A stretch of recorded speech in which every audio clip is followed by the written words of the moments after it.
Wait, listen to this.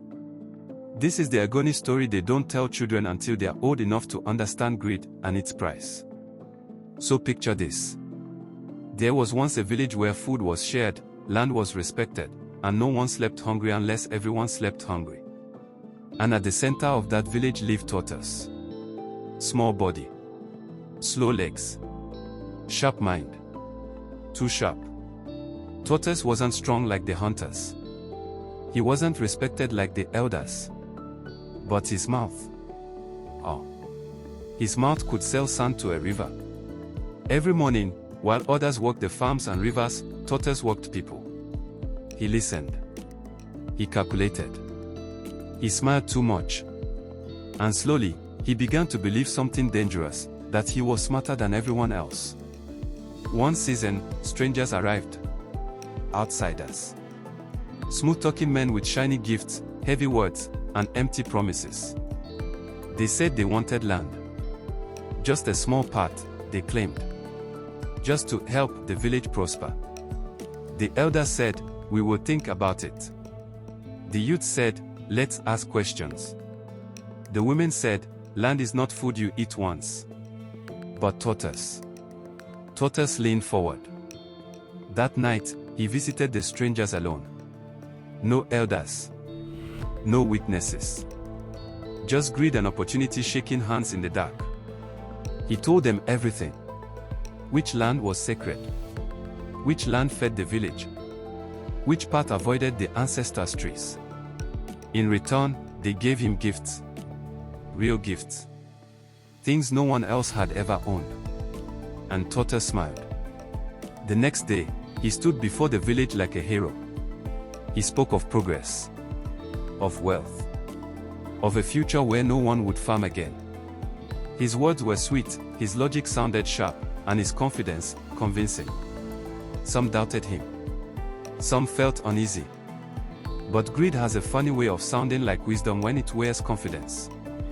The deal was made. At first, everything looked fine. There were gifts.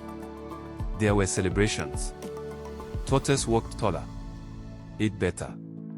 Talked louder. Then the land began to change. The rivers turned bitter. The farm stopped yielding.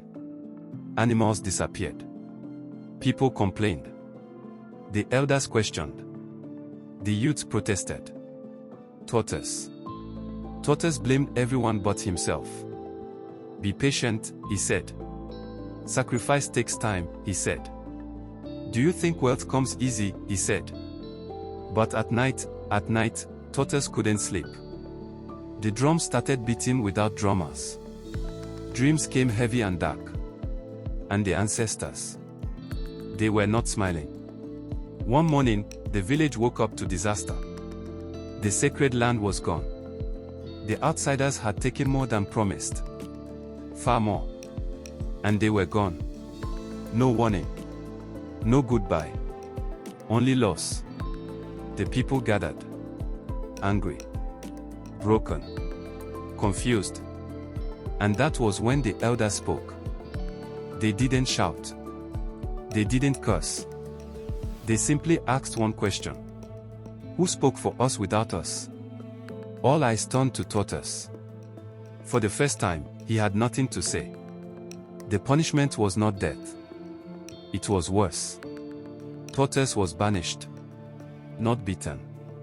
Not chased. Just sent away, alone. And here's the part most people miss. Tortoise didn't lose his wealth that day. He lost his name. No village trusted him again. No community welcomed him. No fire was shared with him at night. Because in Ogoni land, once you sell your people, you can never buy yourself back. That's why elders say greed doesn't always destroy loudly. Sometimes it smiles. Sometimes it negotiates. Sometimes it sounds intelligent. And that's the lesson. Not every traitor looks evil. Some look clever. Some sound reasonable. Some claim they are doing it for everyone. But watch closely. Anyone who benefits alone from a community decision has already sold something.